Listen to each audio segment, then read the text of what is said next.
So మీ horoscope ప్రకారంగా మరి ఆవిడ జాతకం ఎలా ఉంది? ఇప్పుడు వంగా గీత గారు మనకి హస్త నక్షత్రం 3వ పాదంలో పుట్టారు. సో కన్యారాశికి చెందినటువంటిది. సో ఈ కన్యారాశి మొన్న మే 1 2024 సంవత్సరం వరకు కన్యారాశి అష్టమంలో ఉన్నటువంటి గురుడు నవమంలోకి వచ్చాడు, భాగ్యంలోకి వచ్చాడు, అంటే మంచి స్థానంలోకి వచ్చాడు. అండ్ గోచార రీత్యా అది అంటే కొంచెం టైం మంచిగా అయిందనమాట. అండ్ నెక్స్ట్ ఏంటంటే లాభంలో గురు శుక్రులు ఉన్నారు ఈమెకి జాతక జన్మచక్రాన్ని బట్టి. అలాగే రాజ్యస్థితిగత లేనటువంటి రవి కుజ బుధ శనులు ఆమెకి రాజ్యాధికారాన్ని ఇచ్చారు. సో ఈ విధంగా మనకి పంచమంలో ఉన్నటువంటి చంద్రుడు ఒక్క అష్టమంలో ఉన్నటువంటి కేతు వల్ల ఈమెకి it's not an easy journey అనమాట. Right from her politics, her journey from childhood. ఆమె సిల్వర్ స్పూన్తో పుట్టింది.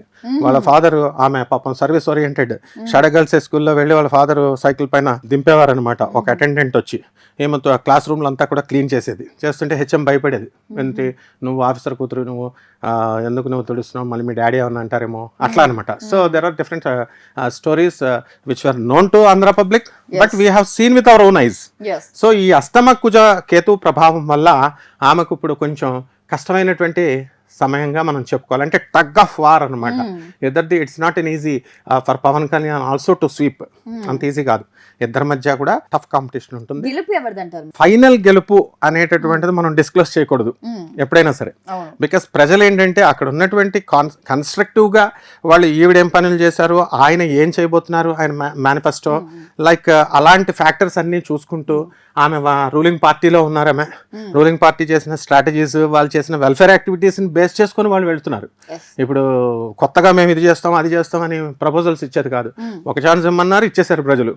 And he had distributed the amount like anything. ప్రజలందరికీ కూడా ఇంటింటికి వచ్చి స్టూడెంట్స్కి సర్టిఫికేట్స్ అవనివ్వండి, రేషన్ ఇవ్వనివ్వండి, అన్ని ప్రజలు అన్నీ తీసుకుంటారు చక్కగా. తీసుకొని మళ్ళీ ఆయన బద్దకస్తుని చేస్తున్నారు అని మళ్ళీ వాళ్ళే అంటూ ఉంటారు. అలాగే Chandrababu Naidu software companies develop చేశారు హైదరాబాద్లో అని అన్నప్పుడు రోడ్స్ని సరిగ్గా డెవలప్ చేయలేదు, సాఫ్ట్వేర్ కంపెనీనే చేశారు, వెతుకుతూ ఉంటారు అనమాట. సో గెలుపు అనేటటువంటిది ఎక్కువగా ఇద్దరు కూడా ఇక్కడ జోక్ ఏంటంటే ఆయన కూడా కన్యారాశికి చెందినటువంటి వ్యక్తి, ఈమె కూడా కన్యారాశికి చెందినటువంటి వ్యక్తి. సో అందువలన టఫ్ కాంపిటీషన్. అండ్ ఎక్కువగా ఏంటంటే మనము పవన్ కళ్యాణ్ గారికి ఎందుకంటే చరిష్మా అనేటువంటిది ఉంటుంది కదా, సినిమా యాక్టరు. నెక్స్ట్ రెండవది కాపు కులానికి చెందింది. లాస్ట్ టైం 2 times మనం గెలిపించలేకపోయాము. ఆయన కూడా స్ట్రైట్ ఫార్వర్డ్ మనిషి, ఈమె కూడా స్ట్రైట్ ఫార్వర్డ్. జనాలు ఏదో ఒక ఛాన్స్ ఇద్దాము, చూద్దాము. ఇప్పటి వరకు మనం వైసీపీ అధికారంలో వచ్చింది చూసాము, ఇప్పుడు జనసేనని చూద్దామని వేస్తారా, లేకపోతే ఇది సెలబ్రిటీ అని వేస్తారా? ఆయనకి ప్రజలకి అంత వివేకత ఉండదు. ఎందుకనంటే వాళ్ళు ఏదో ఒక ఛాన్స్ ర్యాండమ్ గా ఇచ్చేద్దాం, వాళ్ళు ఏం చేస్తారో వాళ్ళకే తెలియదు. ఇప్పుడు ఎమ్మెల్యేలు ఎంపీలు ఎంతమంది ఉన్నారు, వీళ్ళు చేసే ఇప్పుడు ఓట్లకు వచ్చి అడుగుతున్నారు. మాకు స్టూడెంట్స్ కి మా పిల్లలకి మీరు ఏం చేశారు అని ఈ పేరెంట్స్ అడగరు పాపం. వీళ్ళు ఏం చేస్తారంటే అంతసేపు లైట్లు వేసావా, డ్రైనేజీలు వేసావా, ఇదే ఎమ్మెల్యేలను అడిగేది. ఎడ్యుకేషనల్ పాలసీస్ ఏం చేసావు నువ్వు? జగన్ గారు ఇప్పుడు ఇంగ్లీష్ మీడియం స్కూల్స్ కింద కన్వర్ట్ చేస్తారు. చేసిన తర్వాత ఇప్పుడు ఎక్కడికి జాబ్ వెళ్ళినా ఇంగ్లీష్ ఇస్ మస్ట్. బ్రిటిషర్స్ నేర్పడం ఏమిటి? వీ స్టడీడ్ అండర్ బ్రిటిషర్స్ దగ్గరే మేము చదివాం, ఆంగ్లో ఇండియన్ టీచర్స్ దగ్గర చదివాం. రైల్వే మిక్స్డ్ హై స్కూల్ అంటే full of Anglo Indian teachers. So English is a must today. So అటువంటి దాన్ని గవర్నమెంట్ స్కూల్స్ ని ఆయన రాటిఫై చేశారు, మోడర్నైజ్ చేశారు. సో ఆ విధంగా వాళ్ళు పాలసీస్ లో ముందుకెళ్లారు. అండ్ వీళ్ళు మేనిఫెస్టో ఇస్తున్నారు, ఇప్పుడు బస్సులు ఫ్రీ పెడతాం లేడీస్ కి, లేకపోతే మీకు ఫ్రీగా ఇవి చేస్తాం అవి చేస్తామని. అన్బయాస్డ్ గా చెప్తున్నాం మనం, ఎవరి పార్టీకి సంబంధించి కాదు. ఆమె మామూలుగా చెప్పాలంటే మా అక్కే గెలిచేస్తుందని చెప్పాలి. బట్ అక్కడ ఏంటంటే ప్రజలు మనకి సెలబ్రిటీ అనే వేసేస్తారు. అండ్ కాపులు ఎక్కువ కాబట్టి కాపులు ఇది అన్న ఉద్దేశంతో వేస్తారు. ప్రజలు ఇంటర్వ్యూస్ ఉన్నాయి, వాళ్ళు ఏమంటున్నారు, అదర్ దాన్ పవన్ కళ్యాణ్ కనుక నుంచొని ఉండుంటే we would have casted all the votes to Vanga గీత గారే అని చెప్తారు. బట్ స్టిల్ దెన్ ఇప్పుడు కూడా వంగా గీత గారికి స్వల్ప మెజారిటీతోనే వీళ్ళిద్దరు పోరాటం ఉంటుంది. And high majority impossible. He may be a cinema actor, he may be party అధ్యక్షుడు అవ్వచ్చు, అండ్ మొత్తం స్ట్రైట్ ఫార్వర్డ్ మనిషి అవ్వచ్చు. ఇదే కాపులు పార్టీ పెట్టేదాకా చిరంజీవి గారిని పార్టీ పెట్టమని రెచ్చగొట్టారు కాపు సంఘాలన్నీ. తీరా పెట్టిన తర్వాత కాపులు పరువు తీసేసావు, నువ్వు పార్టీని తీసుకెళ్లి అందులో మర్జీ చేసేసావు కాంగ్రెస్ లో అని అనేది వీళ్ళే చెప్పేది వీళ్ళే. అవును. సో హైలీ డిప్లొమాటిక్ ప్రజలు కాబట్టి different psycho mind. Yes definitely. అందుకని ఇప్పుడు మనం ఎంత అన్బయాస్డ్ గా చెప్తున్నా, పక్షపాత రహితంగా చెప్తున్నా బయాస్డ్ గా చెప్తున్నారంటారు. కాబట్టి ఇవి వాళ్ళ వాళ్ళ జాతకాలను బట్టి ఆమెకి ఫేవరబిలిటీ అనేటటువంటిది. ఇప్పుడు ఆమె ఇక్కడ మెయిన్ కంటెస్టెంట్ ఈయన కాబట్టి కొంచెం టఫ్గా ఉంటుంది పోటీ అని చెప్పాలి తప్ప we should not influence the waters అనమాట. రైట్ గురుగారు, మరి కడప నుంచి షర్మిల గారు మరియు అవినాష్ రెడ్డి గారు పోటీ చేస్తున్నారు. షర్మిల గారు అంటే బాగా మన వైఎస్ఆర్ ముద్దు బిడ్డ అని చాలా మంది ఎంతో ప్రేమతో ఆమెని ఆహ్వానిస్తుంటారు, మంచి సపోర్ట్ ఉంది.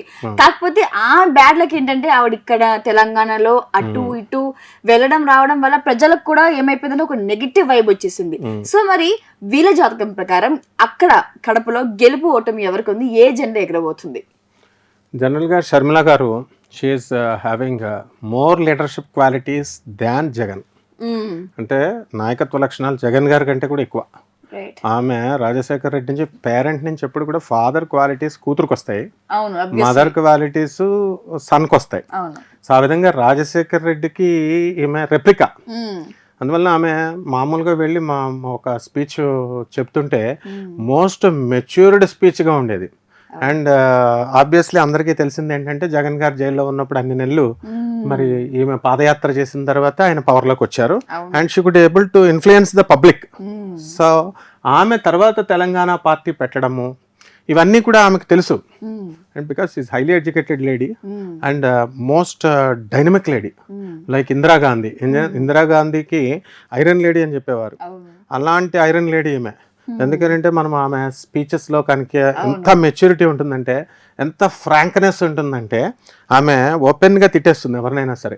ఆర్బిట్రేషన్ చేసేటప్పుడు ఆమె ఎంత చక్కగా చేస్తుందంటే అన్న అన్న అంటూ తనకి కావాల్సిన పని చేయించుకోవడంలో ఆమె అక్కడ సుప్రమసీ చూపించదు. అలాగే జగన్ గారు కనబడతారనమాట, ఈయనేంటి డిక్టేటరా మొనార్కా అన్నట్టు. బట్ ఈమె మాత్రం కనబడకుండా పనులు చేస్తుంటుంది. మరి షర్మిల గారు కూడా మాకు వాళ్ళ భర్త అనిల్ గారు మాకు చాలా పరిచయం.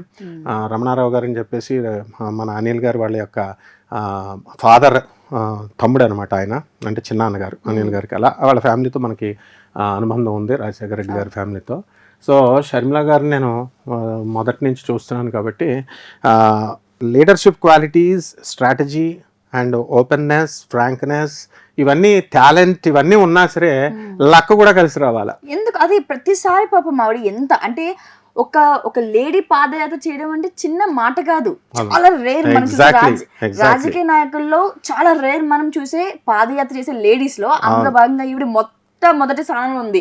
సో ఎంతో కష్టపడింది. ఇందాక అన్నట్టుగా వాళ్ళ అన్నగారు జైల్లో ఉన్నప్పుడు ఈ ముగ్గురు ఆడవాళ్ళు కలిసి ఆ పార్టీని ముందుకు తీసుకుని వచ్చారు. కానీ ఈవిడకి గెలుపు ఎప్పుడు రుచి చూడదు, ఎందుకని? రోజా గారిని కూడా అలాగే అందరూ అనేవారు ఐరన్ లేడీ, ఐరన్ లెగ్ అని. అయితే ఆమె ఎంత కార్డియల్గా ఉండేదంటే ఆమె మొత్తం ఇప్పుడు ఆమె బర్త్డే ఫంక్షన్స్ జరిగినప్పుడు వితౌట్ అపాయింట్మెంట్ ఒక 10 మంది రోజా గారి దగ్గర తీసుకెళ్ళాను అంటే నేను తీసుకెళ్ళిపోయాను. ఆమె పాపం వాళ్ళ ఫ్రెండ్స్ కోసం పెట్టుకున్న కేకులు ఇవన్నీ కూడా వచ్చిన వాళ్ళకి అందరికీ ఇచ్చేసింది. నో అని అందరూ వీళ్ళు లేడీస్ అంటే మాతృత్వం ఉంటుంది వీళ్ళకి. సో ఆ విధంగా మరి ఆమెకు లెక్క రాలేదా? సో షర్మిల గారికి కూడా అధికార యోగం ఉంది, కానీ ఇప్పుడు కాదు. అయితే ఇప్పుడు మన కన్యా రాశికి చెందినటువంటి నక్షత్రం ఏంది? ఉత్తర నక్షత్రం. ప్రతిసారి ఆవిడ ధనుసు రాశి అని వింటున్నాను నేను. అవును, అంటే ఇక్కడ ఏంటంటే ఎగ్జాక్ట్ గా Chinese system and western system and Indian system అని డిఫరెంట్ ఉంటాయి. దాని ప్రకారం వాళ్ళు ఏంటంటే ఇప్పుడు మన డేట్ ఆఫ్ బర్త్లను బట్టి చైనీస్ సిస్టంలో చూసేసి మనం ఈ ధనుసు రాశి అని అంటాం. ధనుర్ లగ్నం ఈమెది. ధనుర్ లగ్నమే. అండ్ సాటర్న్ చాలా చక్కగా ఈమెకి ఉండడం వల్ల ఆమె ఏంటంటే out bursting nature and she won't hide, very intellectual. ఏంటంటే ఉండదు, అలాంటివి ఆమెకు ఉండదు. ఇంట్రోవర్ట్ లోపల ఆలోచిస్తుంది and she will be extrovert. ఎప్పుడు కోపం వస్తుందో ఆమె చెప్పేస్తుంది అనమాట. And she will be most successful one day because in future she has that strategy, that dynamic qualities and that legacy అంతా కూడా మాట్లాడే తత్వం అన్కంపారబుల్ అనమాట. మోర్ నాలెడ్జ్ వైఎస్ఆర్ గారికి ఎంత ఉందో అంత నోట్లోంచి ఊడిపడ్డట్టు. Encyclopedia she can speak all languages. I have interaction with her and ఆమె every step will be very educative and thought provoking, అవతల వాళ్ళ నుంచి ఎట్లా తీసుకురావాలా థాట్ ప్రాసెస్ చాలా బాగుంటుంది అనమాట. రాజకీయ అనుభవం చాలా. అవును, ఎందుకంటే వాళ్ళ డాడీ చిన్నప్పటి నుంచి పాలిటిక్స్ లో ఉన్నారు, చిన్నప్పటి నుంచి. ఇప్పుడు కార్పెంటర్ ఉన్నాడు, కార్పెంటర్ వాళ్ళ కొడుకు మనం కార్పెంటర్ నేర్పుతాం, ఆటోమేటిక్ వచ్చేస్తుంది. సో వీళ్ళు చంద్రబాబు నాయుడు గారు వీళ్ళంతా కూడా మామూలుగా వాళ్ళు మధ్యలో స్టూడెంట్ ఏజ్ లో లీడర్స్ అయ్యారు వాళ్ళు. వీళ్ళు స్పూన్ పాలపీకతో వీళ్ళు పొలిటీషియన్ పిల్లలు, రాజకీయాలు తెలుసు జగన్ గారికి ఈమెకి. సో అందువల్ల ఈమెకి ఏంటంటే ఈ అటువంటి డేరింగ్ డాషింగ్నెస్ వల్లే ఆమె సోనియా గాంధీనే ఢీకొని అధికారంలోకి తీసుకొచ్చిన క్రెడిట్ ఏమిది. She's very credible and the credit doesn't go to Jagan. ఎందువల్లంటే ఆయన వచ్చారు, చేశారు, ఇచ్చారు ప్రజల అవకాశం. కానీ ప్రజల్ని ఎడ్యుకేట్ చేసి, ప్రజల్ని ఒక ఏకత్రాటి మీద తీసుకొచ్చి, మళ్ళీ చూడు ఆమె పాలసీ, ఆమె పిల్లల మ్యారేజ్ ఫంక్షన్కి she invited Chandrababu Naidu. So political strategy ఏంటంటే పాలిటిక్స్లో శత్రువులు మిత్రులు, అలాగే రెసిప్రొకేషన్ కూడా చంద్రబాబు నాయుడు కూడా అత్యద్భుతంగా ఆమెను ఆహ్వానించారు, అత్యద్భుతంగా ఆమెకు రెస్పెక్ట్ ఇచ్చారు. ఇప్పుడు ఆపరేషన్ లేకుండానే మోకాళ్లకు ప్లాస్మా ట్రీట్మెంట్, మీ ఆర్థోపెటిక్ సమస్యలన్నిటికీ రోబోటిక్ టెక్నాలజీ ద్వారా తక్కువ ఖర్చుతో శాశ్వత పరిష్కారం, ఫ్రీ కన్సల్టేషన్, ప్రతి ట్రీట్మెంట్ పై 20% డిస్కౌంట్. ఈ ఆఫర్ కొద్ది రోజులు మాత్రమే, త్వరపడండి. V9 hospitals 9281465842.